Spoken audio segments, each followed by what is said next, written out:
I'm your host, Brenda Close. And I'm your co-host, Kaylee Smalley.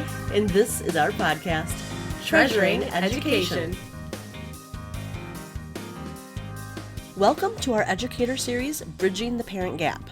Remember, in this podcast series, we'll discuss briefly what you can expect to learn more about in each accompanying video. In this episode, we'll discuss the Welcoming Campaign. This is where we lay the foundation for a positive and enriching school year with a strong partnership with parents. Yeah, and getting parents primed is a beginning of the year activity that can get overlooked as educators prep for new students. Parental engagement is a term that holds different meanings for each of us. Picture this: parents attending parent-teacher conferences, sporting events, school concerts and plays, and even contributing to a bake sale. These are all forms of engagement. But is there an agreement on the ideal level of engagement? That's a good question. From our experience in working with parents, we've identified 3 levels: the disengaged parent, the engaged parent, and the ever-watchful helicopter parent. Our goal? To elevate all parents to a level that supports their children's learning much more meaningfully. Families can be so much more than observers of the educational journey. They can be active participants. And that journey starts with a well-executed welcoming campaign. Now let's talk research. Dr. John Hattie's studies show that parental involvement has the average effect size of 0.3. When we drill down into the practices that make up that average, we can see advances in student achievement by a full year or more. That number, the effect size, it's based on statistics and standard deviations, right? Correct.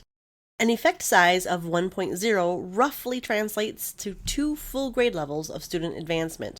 Dr. Hattie says that activities that have an effect size of 0.4 or more can significantly change student outcomes.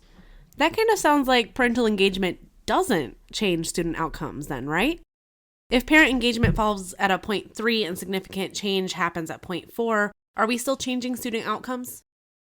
Well, yes. Hattie's research includes the influence called home with multiple domains and subdomains involving parental engagement.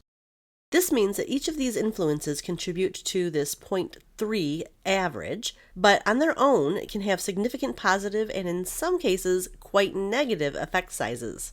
For example, the influence of corporal punishment in the home has a negative 0.33 effect size, which muddies the waters of overall parent engagement. So it sounds like the 0.3 is only an average, so overall parental engagement has a positive effect on student success? Correct.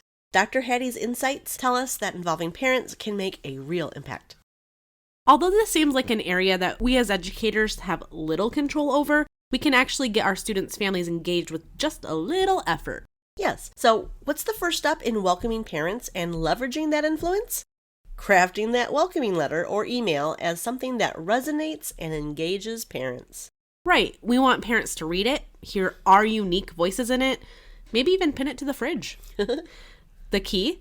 Clear calls to action with a personal touch. Include elements like parent homework to engage parents to share about their child and set their own expectations.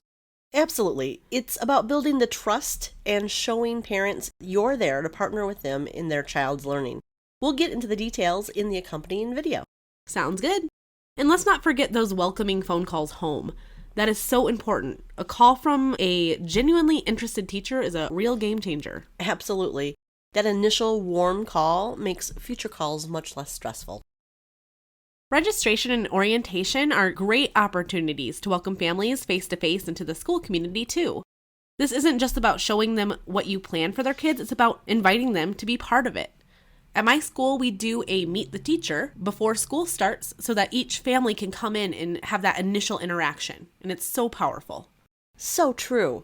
Opportunities like registration, orientation, or even meet the teacher nights emphasize that learning isn't just confined to the classroom. It's an experience that continues at home as well.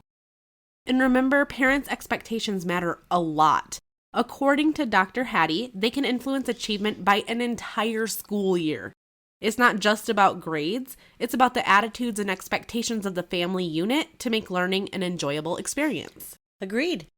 And finally, transparency is our North Star. Imagine your schoolhouse is made of glass, and every issue, every concern, everything is shared openly. When parents and students understand that, trust and true partnership thrive. I agree. Transparency in the initial stages of that school-home relationship puts us on the right path to strong partnerships with parents and students. Thank you for joining us today. Your presence here shows your genuine interest in joining forces with families to create a year of learning and achievement for your students. Get more in-depth with us on this topic in the accompanying video. Tune in to our next episode, Resources for Parents. Bye for now. Follow us on your favorite podcast platform to get notifications of our next podcasts, and sign up for our newsletter at www.treasuringeducation.com.